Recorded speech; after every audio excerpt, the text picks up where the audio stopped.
হীরক জয়ন্তী উপলক্ষে আজ সোহরাওয়ার্দী উদ্যানে সমাবেশ করছে আওয়ামী লীগ। দলের সভাপতি ও প্রধানমন্ত্রী শেখ হাসিনা এই সমাবেশে বক্তব্য রাখবেন। দর্শকের সমাবেশের খবর রাখছেন আমাদের সিনিয়র রিপোর্টার মুহিবুল্লাহ মুহিব। সরাসরি কথা বলবো তার সাথে। মুহিব, মাননীয় প্রধানমন্ত্রী সমাবেশ স্থলে কখন আসবেন, আপনি কি সেটা জানতে পেরেছেন? এবং এখন সমাবেশের সার্বিক পরিস্থিতি আপনি কেমন দেখছেন? রেহনুমা, আপনি নিশ্চয়ই ইতিমধ্যেই জেনেছেন যে আওয়ামী লীগের ৭৫তম প্রতিষ্ঠা বার্ষিকীকে ঘিরে নেতাকর্মীদের মাঝে এক ধরনের উৎসাহ উদ্দীপনা বিরাজ করছে। সকাল থেকেই কিন্তু সোহরাওয়ার্দী উদ্যানে এই প্রতিষ্ঠা বার্ষিকীর সমাবেশে অংশগ্রহণ করতে ঝাঁকে ঝাঁকে মিছিল আসছে, অর্থাৎ মিছিলে মিছিলে সোহরাওয়ার্দী উদ্যানের আশপাশ এলাকা সয়লাভ হয়ে গেছে। আমি এই মুহূর্তে রয়েছি টিএসসি চত্বরে। আপনি নিশ্চয়ই দেখতে পাচ্ছেন রাজু ভাস্কর্যের পাদদেশে নেতাকর্মীদের ঢল নেমেছে।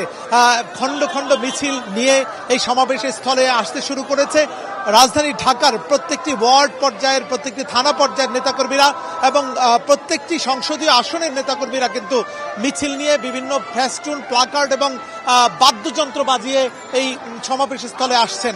এবং ইতিমধ্যেই সমাবেশ স্থল আমরা যেটি খবর পেয়েছি যে কানায় কানায় পূর্ণ হয়ে গেছে। তারপরেও এখানে যেহেতু নিশ্ছিদ্র নিরাপত্তা ব্যবস্থা জোরদার করা হয়েছে, প্রত্যেকটি প্রবেশ মুখে নিরাপত্তা তল্লাশি, পাশাপাশি নিরাপত্তা চৌকি ভেদ করে নেতাকর্মীদেরকে কিন্তু ঢুকতে হচ্ছে প্রধানমন্ত্রী শেখ হাসিনার এই সমাবেশে। বিকেল ৩টায় প্রধানমন্ত্রী শেখ হাসিনা এই সমাবেশ স্থলে আসার কথা রয়েছে এবং তিনি প্রধান অতিথি হিসাবে এখানে বক্তব্য দিবেন।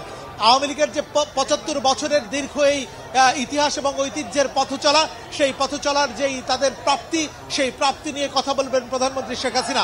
বিশেষ করে গত টানা চতুর্থবারের মতো ক্ষমতায় এসে শেখ হাসিনার নেতৃত্বে বাংলাদেশের যে উন্নয়ন এবং অগ্রগতি, সেই অগ্রগতির ধারাবাহিকতা তুলে ধরবেন তিনি এবং একই সঙ্গে বলবেন যে এই আগামীতে এই উন্নয়ন এবং অগ্রগতির ধারাবাহিকতা রক্ষায় আওয়ামী লীগ যাতে আরো দীর্ঘ সময় এই বাংলাদেশের নেতৃত্বে থাকতে পারেন, সেই কথাগুলোও বলবেন। এবং নেতাকর্মীদের সঙ্গে কথা বলেও যেটি আমরা জেনেছি সেটি হচ্ছে যে আওয়ামী লীগ মানে উন্নয়ন এবং আওয়ামী লীগ যতদিন এই বাংলাদেশের ক্ষমতায় ছিল তারা বিভিন্ন ধরনের মেগা প্রকল্প এবং বিভিন্ন ধরনের উন্নয়ন প্রকল্পের মধ্য দিয়ে দেশের মানুষকে যে উপহার দিয়েছেন সেই ধারাবাহিকতা বজায় রাখার। মুহিব, আপনাকে ধন্যবাদ।